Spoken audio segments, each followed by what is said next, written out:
नमस्ते बच्चों, GDM school के यूट्यूब चैनल में आपका हार्दिक स्वागत है। देखो, अपने सिलेबस पूरा कंप्लीट हो चुका है। अब आपके मैं रिवीजन पार्ट स्टार्ट कर रहा हूं। तो रिवीजन पार्ट में चैप्टर 3 जो है उसमें हमें समीकरण को सोल्व करने की विधि है। 3 तरह की विधि है। एक तो प्रतिस्थापन विधि, एक है विलोपन विधि, एक होती है वज्र गुणन विधि। ठीक है, 3 तरह की विधि है। हम सबसे पहले जो विधि कर रहे हैं वो प्रतिस्थापन विधि है। और प्रतिस्थापन विधि का हमारे जो एक्सरसाइज है वो 3.3 प्रतिस्थापन विधि की है। वैसे हम कोई भी क्वेश्चन प्रतिस्थापन विधि से कर सकते हैं। तीनों विधि में कोई भी लगा सकते हैं। जब आप पेपर में आएगा तो आप कोई विधि लगा के कर सकते हो। तो यहाँ मैं ये प्रतिस्थापन विधि होती क्या है उसके बारे में वापिस एक बार रिवाइज कर रहा हूँ। आपको आती है तो ठीक है, नहीं आती तो वापिस एक बार उसको समझ लो। ठीक है, प्रतिस्थापन विधि से हम कैसे क्वेश्चन करेंगे। ठीक है, तो प्रतिस्थापन विधि बताने जा रहा हूं कि कैसे करते हैं। इसके लिए मैंने एक क्वेश्चन यहाँ ब्लैक बोर्ड पे लिख रखा है। मैं क्वेश्चन सोल्व करके बताऊंगा कि कैसे प्रतिस्थापन विधि से हम क्वेश्चन सोल्व कर सकते हैं। जैसे यहाँ पे दे रखा है, ये दे रखा प्रतिस्थापन विधि है। ठीक है, x प्लस वाई बराबर 14 दे रखा है, एक दे रखा है x माइनस वाई बराबर 4 दे रखा है। अब आपको इस समीकरण को आप पहले दे दो, नंबरिंग दे दो। आप समीकरण को 1 और 2 दे दो। तो 2 समीकरण है तो 2 फिर कंफ्यूज हो जाए कौन सी पहली दूसरी। तो हमने इसको नंबर डाल दिया पहला और दूसरा। अब प्रतिस्थापन विधि के अंदर हम क्या करते हैं, हमें इसमें एक की वैल्यू निकालनी होती है। या तो हम x की वैल्यू निकाल लें या y की वैल्यू निकाल दें। हम किसी से भी निकाल सकते हैं, पहली से भी निकाल सकते हैं, दूसरी से भी। तो जो आसान लगे उससे हम निकाल लो बोले। तो मैं दूसरे समीकरण को सरल करके x की वैल्यू निकाल रहा हूँ या y की निकाल सकता हूँ। तो मैं x की निकालूंगा। देखो यहाँ पे x प्लस का है और y माइनस का है। तो समीकरण 2 को मैं सरल करके उससे x का मान निकाल लूंगा। तो हम क्या करेंगे, समीकरण 2 को सरल करेंगे। समीकरण 2 को लिख देंगे सरल करने पर। अब समीकरण 2 को सरल कर ले तो x का तो x लिख देंगे।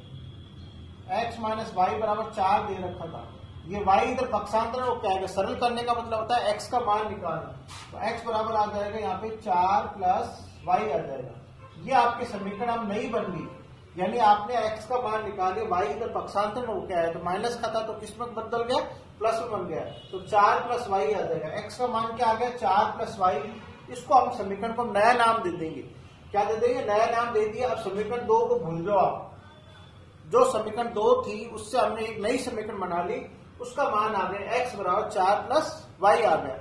अब आपकी ये जो मान आया है वो आपको समीकरण 2 तो खत्म हो चुकी है। अब आपकी 1 और 3 के सोल्व करेंगे। ठीक है, अब 1 के अंदर आप 3 का मान लगा देंगे। समीकरण 1 में आपको x का मान पुट करना है। तो आप लिखेंगे समीकरण 1 में x बराबर 4 प्लस वाई मान रखने पर समीकरण 1 लिख लेंगे x प्लस वाई बराबर 14। ठीक है, इस x की जगह लिख देंगे 4 प्लस वाई बराबर 14। देखो y और y दोनों जुड़ जाएंगे तो 4 प्लस 2y आ जाएगा बराबर 14। अब 4 इधर पक्षांतर हो क्या आ जाएगा, तो 2y बराबर 14 माइनस 4।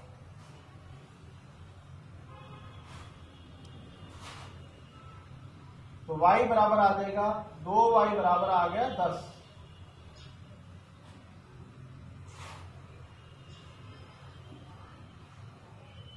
क्या आ गया, 2y बराबर 10 आ गया। अब मैं यहां सोल्व कर रहा हूं तो 2y बराबर हमारे 10 आया। अब हमें y का मान निकालना है। तो y के साथ जो संख्या दे रखी वो बाद में चली जाएगी, यानी y बराबर आ जाएगा 10 बटा 2। 10 में 2 का भाग दे देंगे, 5 आ जाएगा। तो y का मान आपके पास में आ गया 5। क्योंकि हमें समीकरण को यहाँ पे कोई भी विधि से सोल्व करेंगे तो उसमें x और y का मान निकालना होता है। ठीक है, तो हमारे सबसे पहले किसका मान आया, पहले हमने समीकरण को सोल्व करके नई समीकरण बनाई। वो मान उसमें पहले वाले में रख के हमने y का मान निकाल लिया। अब y का मान इसमें रख दो, किसी भी समीकरण में रख दो, लेकिन आप इस समीकरण 3 में ही रखना हमेशा, उससे जल्दी निकलेगा। वैसे आप किसी में भी रख के कर सकते हो, आ जाएगा आंसर, लेकिन समीकरण 3 में रखोगे तो बहुत जल्दी निकल जाएगा, कैलकुलेशन इतनी नहीं रहेगी। तो आप समीकरण 3 में याद कर लेना, समीकरण नई जो समीकरण बनेगी उसी में मान रखना। आप लिख देंगे समीकरण 3 में y बराबर 5 मान रखने पर समीकरण 3 पहले आप उतार लो, x equal to 4 plus y, तो x इक्वल टू आ जाएगा 4 प्लस 5, x बराबर आ जाएगा 9। कितना आ गया 9, यानी x और y का मान आपको निकालना था। तो देखो x का y का मान तो हमने 5 निकाला और x का मान क्या निकाल दिया, 9 निकाल दिया। ये आपकी विधि है प्रतिस्थापन विधि, ठीक है। प्रतिस्थापन विधि आपकी ये है जिससे हम क्वेश्चन सोल्व कर सकते हैं, ठीक है। तो ये विधि से मैंने एक क्वेश्चन कराया, आगे और मैं बता रहा हूं, ठीक है। एक दो और करा के फिर दूसरी विधि से कराएंगे। पहले आपको विधि को समझना है कि कैसे करेंगे हम।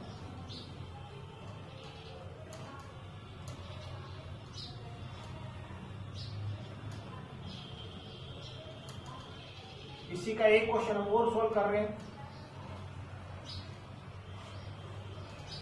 देखो एक क्वेश्चन और दिया हुआ है, second part, s minus t equal to t, ये पहली समीकरण दे दो। दूसरी समीकरण आपको दे रखी है s बट्टे में 3 प्लस टी बट्टे में 2 बराबर 6, ये आपके समीकरण 2 दे रखी है।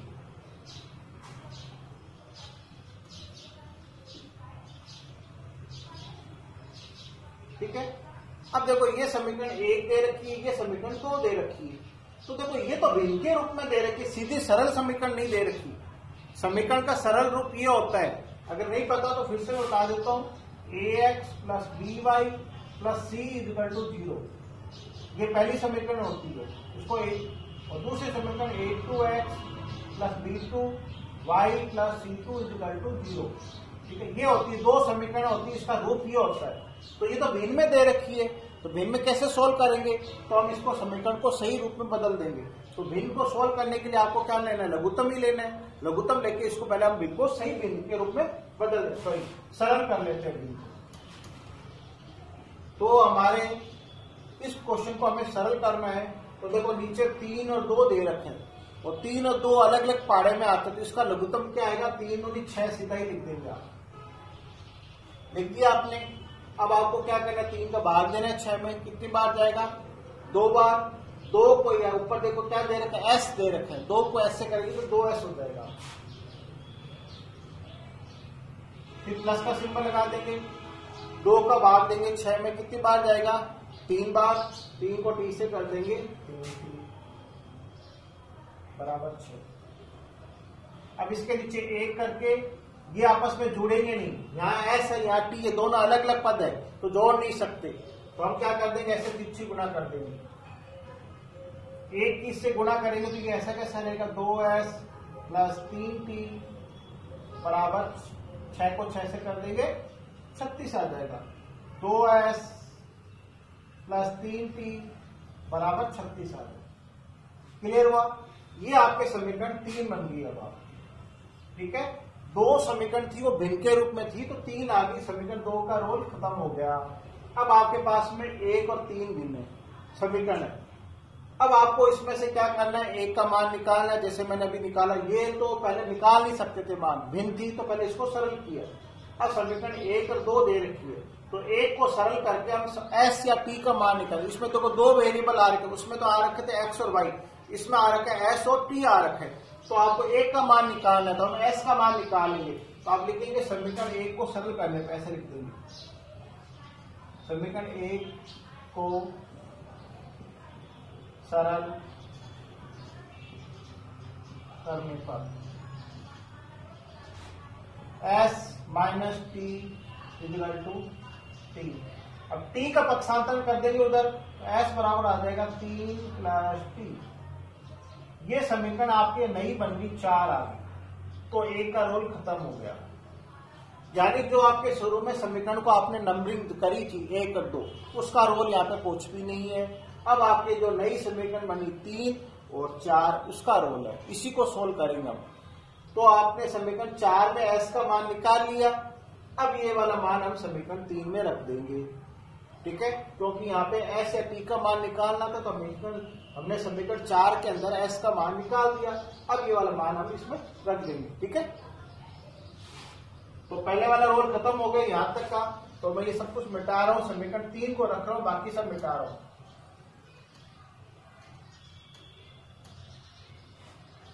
समीकरण 3 ये दे रखी थी 2s प्लस 3t बराबर 36, और हमने s का मान क्या निकाला 3 प्लस टी। इस s की जगह आपको लिखना है, इस s की जगह ये वाला मान लगा देंगे 3 प्लस टी।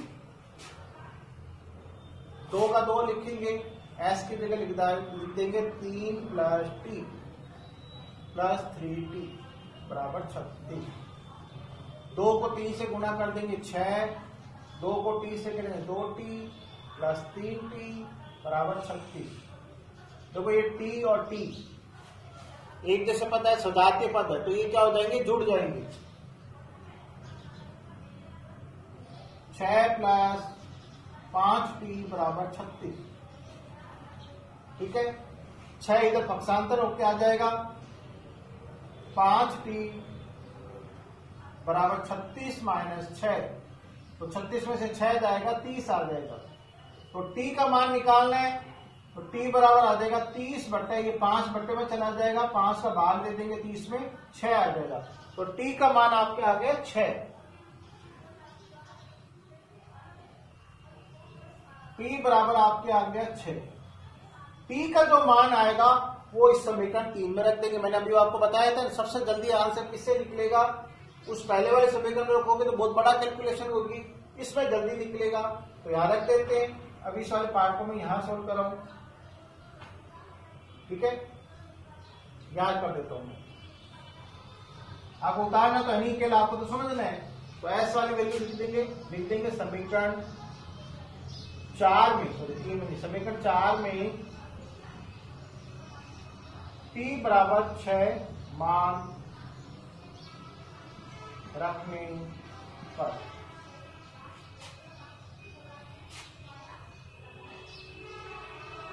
तीन प्लस इस t की जगह हम रख देंगे, क्या निकाला हमने 6, तो s बराबर आ जाएगा 6 प्लस 3 9 आ जाएगा।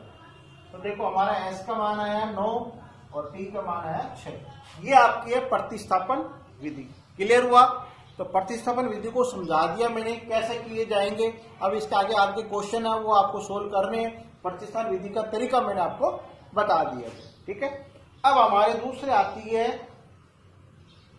विलोपन विधि। ठीक है, अगले वाली एक्सरसाइज जो हमारी है 3.4 है, वो आपकी है विलोपन विधि से, यानी विलोप करना है। किसका करना है? एक संख्या का विलोप करेंगे, या तो x का करेंगे या y का करेंगे। तो मैं करके बता रहा हूं विलोपन विधि क्या है आपकी।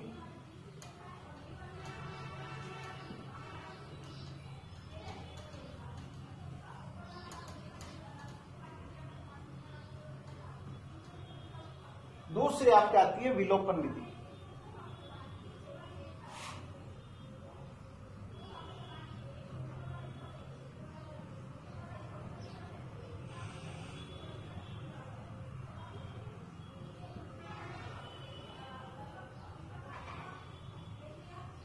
ये वाली विधि कर रहे हैं, प्रतिस्थापन विधि हमने कर ली। अब आपके आ रहा है विलोपन विधि।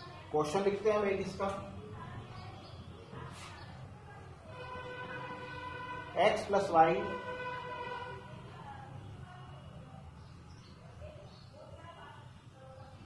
बराबर 5, और दूसरा दे रखा है 2x माइनस 3y बराबर आपको दे रखा है 4। ये पहली समीकरण होगी और इसको दूसरी समीकरण होगी। हमेशा नंबरिंग देंगे, समीकरण 2 होती, 2 समीकरण आएगी तो हमेशा नंबरिंग उसको करेंगे, फर्स्ट और सेकंड आपको करना है। अब विलोपन विधि कैसे करनी वो तरीका बता रहा हूं। विलोपन विधि के अंदर क्या करते हैं हम, गुणांक को बराबर करते हैं। अब गुणांक किसके होंगे, या तो x के वाली गुणांक को बराबर करेंगे या y वाले को।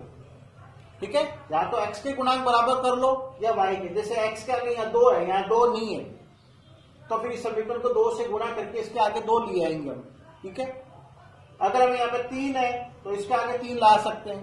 ठीक है, तो दो विधियां हैं, यानी पहली विधि में जो हम क्या करेंगे, उसके गुणांक को बराबर करना है आपको, ठीक है। तो विलोपन विधि वही है जिसमें गुणांकों को बराबर करना है, और गुणांकों को बराबर करेंगे तो हम एक्स का भी कर सकते हैं और वाई का भी करेंगे, लेकिन मैं आपको एक्स का ही बता रहा हूं। वाई में कभी कभी क्या होगा कि आपको पता नहीं चलेगा, कभी तो इसको जोड़ेंगे कभी घटाएंगे, लेकिन एक्स वाले में हमेशा क्या करना है, घटाने वाला ही मेथड लगेगा। तो उसी को अच्छी तरह से पकड़ लो कि सर ने बता दी ये वाला है तो हम तो यही मेथड लेके चल रहे हैं, उससे आपका आंसर बिल्कुल सही निकलेगा। क्लियर हो गया। वाई वाले में कभी कंफ्यूज हो जाए, कभी प्लस करोगे तो वहां घटा दोगे तो गलत हो जाएंगे आंसर। तो आप तो एक विधि पकड़ लो क्वेश्चन सोल्व करने के लिए। तो देखो यहाँ एक्स के आगे क्या कुछ भी नहीं है, इसका मतलब एक होता है, और यहाँ एक्स के आगे 2 है। हम क्या करेंगे, इस समीकरण को उल्टा मल्टीप्लाई कर देंगे, यानी इन दोनों समीकरण को आपको मल्टीप्लाई तो करना है लेकिन उल्टा करेंगे। इस समीकरण को इसके गुणांक से कर देंगे और इस समीकरण को इसके गुणांक। तो देखो यहाँ इसका गुणांक क्या है, 2 है, तो इस समीकरण को हम 2 से गुणा करेंगे, और इस x के आगे गुणांक क्या दे रखा है, 1 दे रखा है, तो इसको 1 से कर देंगे गुणा। उल्टा गुणांक से मल्टीप्लाई करना है, यानी जो 2 समीकरण दे रखी है, पहले वाले समीकरण को इसके गुणांक से गुणा करना है, 2 दे रखा है 2 से कर देंगे, और इस समीकरण को इसके गुणांक से गुणा करनी है, कर दिया। अब गुणा करो, इसको 2 से गुणा करेंगे तो पूरी समीकरण को 2 से गुणा होगी, तो 2 की गुणा पहले x से होगी तो क्या आएगा 2x, 2 की गुणा y से होगी तो 2y, और 2 की गुणा 5 से होगी तो 10 हो जाएगा। ऐसा कैसा हम इधर कर देंगे, 1 की गुणा होगी तो 1 से गुणा करने पे कोई संख्या चेंज नहीं होती, एज इट इज लिख दो आप, 2x माइनस 3y बराबर 4, ठीक है। ये समीकरण आपके नई बन गई, 3 बन गई और 4, यानी आपने समीकरण को गुणा करके नई समीकरण बना दी। अब ये जो समीकरण आई है, इन दोनों को आपस में क्या करना है, घटाना है। आप लिखेंगे समीकरण 1 में से 2 को घटाने पर, समीकरण 1 में से 2 को, नहीं सॉरी, समीकरण 1 2 तो रोल ही खत्म हो गया, अब तो समीकरण 3 4 का रोल चल रहा है, ठीक है। समीकरण 1 2 का रोल खत्म हो गया, हमने नई समीकरण जब नया नाम दे दिया तो उस नए को ही पकड़ के चलेंगे। तो समीकरण 3 में से 4 को घटाने पर, तो समीकरण 3 को ऊपर लिख देंगे, 4 को नीचे लिख देंगे। ऐसे क्वेश्चन आपने घटाने वाले पहले पढ़ रखे हैं। 2x प्लस 2y बराबर 10 ऊपर लिख देंगे, ये इसके नीचे लिख देंगे, 2x माइनस 3y बराबर 4, प्लस है तो माइनस कर देंगे, माइनस है तो प्लस कर देंगे, प्लस है तो माइनस कर देंगे। घटा दो, 2x में से 2x जाएगा, ये तो कट गया पूरा, आंसर क्या हो गया 0 आ गया। देखो यह प्लस का 2y, अब ये हमने साइन बदले तो ये वाले साइन नहीं रहेंगे, अब नीचे वाले साइन के हिसाब से इस संख्या को पढ़ेंगे। तो ये माइनस का 3y नहीं है, किसका है, प्लस का 3y है, ऊपर भी क्या है 2y, तो कितने हो गए 3 और 2 कितने हो गए 5, प्लस के 5y आएंगे इसके आंसर। और यहाँ 10 में से ये देखो ये माइनस का 4 है, तो 10 में से 4 घटा देंगे 6 आ जाएगा, तो y का मान क्या आया 6/5 आ जाएगा। y का मान क्या निकाल लिया हमने, y का मान निकालिए 6/5 निकाल लिया।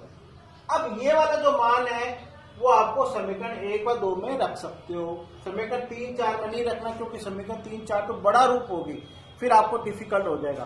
तो समीकरण 1 और 2 से हमने पहले समीकरण 3 और 4 बनाई, उसको फिर हमने घटा के एक y का मान या x का मान निकाल सकते हैं।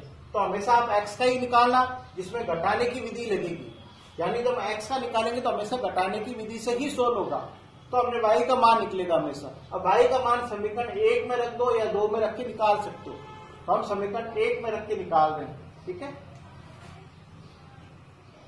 y का मान हमें याद है, मैं यहाँ पे लिख लेता हूँ, y बराबर हमने निकालिए 6/5 निकालिए।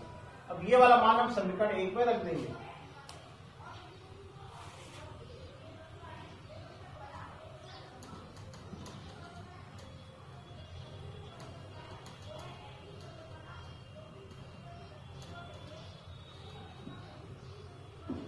अब देखो समीकरण 1 में रख देंगे, ऊपर लिख देंगे समीकरण 1 में y बराबर 6/5 मान रखने पर, ये सब लिखना सिखा रखा है मैंने आपको, कल मेथड समझा रहा हूं वापिस से एक बार। y का मान निकाल लिया, x का x लिख देंगे, y की जगह लिख देंगे 6/5 बराबर 5। ठीक है, अब ये 6/5 इधर पक्षांतर हो जाएगा,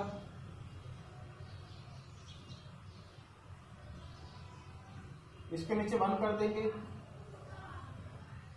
लघुत्तम क्या आएगा, 1 और 5 का 5 ही आएगा, तो ऐसे तिरछी गुणा हो जाएगी, इसकी इससे और इसकी इससे। 5 की 5 से कर देंगे 25 और 1 की 6 से कर देंगे 6।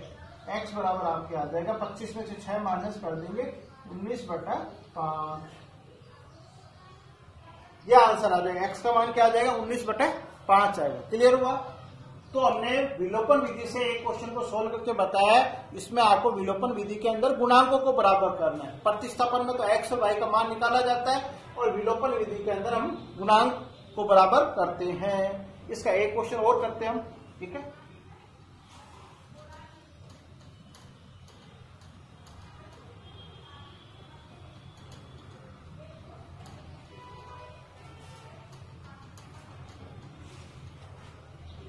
देखो हम इसका सेकेंड पार्ट कर रहे हैं। ठीक है, सेकेंड पार्ट करके बता रहे हैं। सेकेंड कर लो या थर्ड कर लो, चलो कोई सेकेंड ही कर लेते हैं, बाकी सब आपको वैसे तो आते हैं, विधि समझनी है। 3x + 4y बराबर 10 दिया, ये पहली समीकरण दे दो। दूसरी दे रखी 2x - 2y बराबर 2, ये समीकरण 2 दे रखी है। ठीक है, अब आपको क्या करना है, गुणांक बराबर करना है। सबसे पहले मैंने ये बताया, यहाँ 3 है यहाँ 2 है, तो इस पहली समीकरण को इसके गुणांक से मल्टीप्लाई कर देंगे, और इस समीकरण को इसके गुणांक से मल्टीप्लाई कर दो। कर दो गुणा, 2 की गुणा इस 3 से करेंगे, क्या आ जाएगा 6x। 2 की गुणा इस 4 से हो जाएगी 8y, और 2 की गुणा 10 से हो जाएगी 20 बन जाएगा। 3 की गुणा इस 2 से होगी 6x, 3 की गुणा इस 2 से होगी 6y, और 3 की गुणा इस 2 से होगी 6 बन जाएगा। ये आपके समीकरण बन गई 3, और ये बन गई आपके समीकरण 4। अब आपको मैंने बताया सबसे पहले क्या करना है, गुणांक बराबर करना है, तो उल्टा मल्टीप्लाई होगा। इस समीकरण को इसके गुणांक 2 से कर देंगे, और इस समीकरण को इसके गुणांक, यानी ऊपर से आपस में मल्टीप्लाई हो रहा है, मल्टीप्लाई करके नई समीकरण बना लेना। अब इसमें से क्या करना है, घटाना है। अब घटाने वाला नहीं लिख रहा हूं मैं, सीधा कर रहा हूं, तो इस पहली वाली में से दूसरी को माइनस करना है, तो ये प्लस का सिंबल है तो माइनस हो जाएगा, यहाँ माइनस है तो इसका उल्टा प्लस हो जाएगा। देखो 6 के आगे कौन सा सिंबल दिया है, प्लस का, तो माइनस हो जाएगा। घटा दो तो पहली संख्या तो हमेशा घट जाएगी, क्योंकि एक प्लस की रेट माइनस की। अब देखो ये 6 किसके बन गए, माइनस के नहीं, किसके, प्लस के, और प्लस के 8 है, तो 6 और 8 कितने हो गए 14y। 20 में से 6 माइनस कर दो, कितने आ गए 14 आ गए। y बराबर आ गया 14 = 14, 1 आ गया। y का मान क्या आ गया, 1 आ गया। अब y का मान आप समीकरण 1 में रख दो और x का निकाल दो, तो लिख देंगे समीकरण 1 में y बराबर 1 मान रखने पर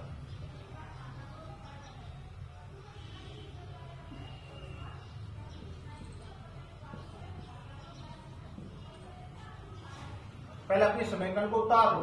3x + 4y बराबर 10 दिया हुआ।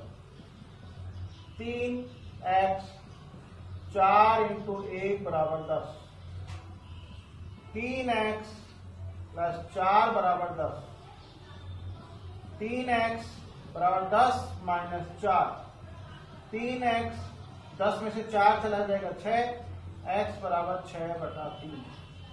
6 का भाग, 6 में 3 का भाग दे देंगे, x बराबर 2 आ जाएगा। तो हमेशा क्या करना है, विलोपन विधि के अंदर गुणांकों को बराबर करते हैं। अब गुणांकों को बराबर करने के बाद में हम क्या करेंगे, इसको सोल्व करेंगे। ठीक है, तो क्लियर हुआ। 3.3 थी और 3.4, इसको मैंने 2 वीडियो से सोल्व किया। 3.3 हमारी प्रतिस्थापन विधि थी और 3.4 है हमारी विलोपन। ये आपका रिवीजन पार्ट है, क्या चल रहा है, रिवीजन चल रहा है। ठीक है, क्वेश्चन एक्सरसाइज नहीं चल रही, आपका रिवीजन है। तो रिवीजन पार्ट को मैंने बता दी, 2 विधि से सोल्व करके बताया, दोनों आप अच्छी तरह से प्रैक्टिस कर लेना। ठीक है, और इस विधि से और एक्स्ट्रा क्वेश्चन करना, ये तो मैंने 2 बताए, आप बाकी के आपको सोल्व करने ही करने, आप रिवीजन कर रहे ही कर रहे हो। ठीक है, थैंक यू।